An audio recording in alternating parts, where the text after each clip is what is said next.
Turnover.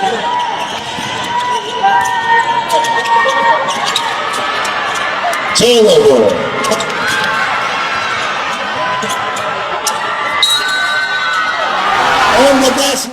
Kung ano, saan ka talaga galing na Galing ako sa Agusan del Sur sa Talakugon. ano ka na-discover? Dahil po sa meron pong isang liga na Governors Cup, yun po, intermunicipality, dyan ako na-discover tungo sa Ateneo. Ilang taon ka na naglalaro ng basketball? Mag-16 po. Mag-16. Naglalaro na ako ng basketball. Ilang taon ka na pa ngayon? 17. Nakakasimula mo lang. Opo, kasimula ako. Anong masasabi mo dun sa naging growth mo simula nung nagsimula ka, ngayon nag-champion ka na kagad sa palaro? Siyempre, sobrang saya. Hindi ko naman nakakalain na ma-champion kami ng ganito. Malaking liga to. Matagal na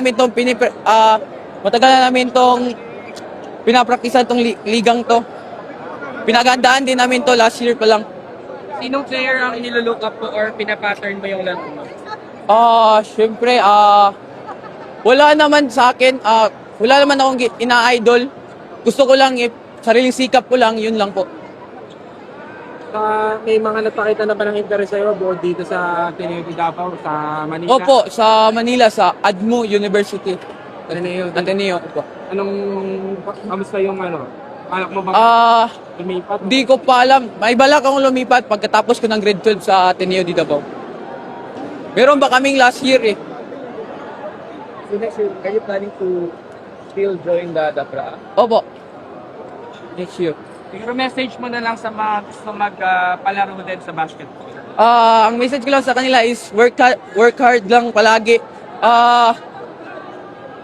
Goal nyo palagi maging champion. Wag kayong wag kayong magtamad-tamad, mag-practice kayo kung gusto niyo mag-champion, mag-practice kayo. Hindi yan binibigay, kinukuha yan. Nung nag-umpisa ka ba, wala ka talagang idea sa basketball? Opo, wala po akong idea sa basketball. Nakisabay lang din po ako, parang na-impluwensyahan lang din sa basketball. Tapos, paano mo to nagustuhan? Nagustuhan ko to, syempre, yung lockdown yon, ay yung quarantine.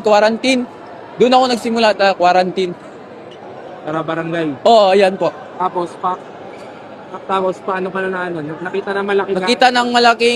Nakita ko ng coach ng Amsay School sa Davao rin yun. Tsaka napunta sa Ateneo de Davao. Ano ba ang height? 6'3". Pero, ikaw, anong pangarap mo pa sa sarili mo bukod dito sa palaro, tsaka paglaki mo? Siyempre, gusto ko maging professional basketball player. Yun naman ang pangarap ng lahat ng basketball player eh.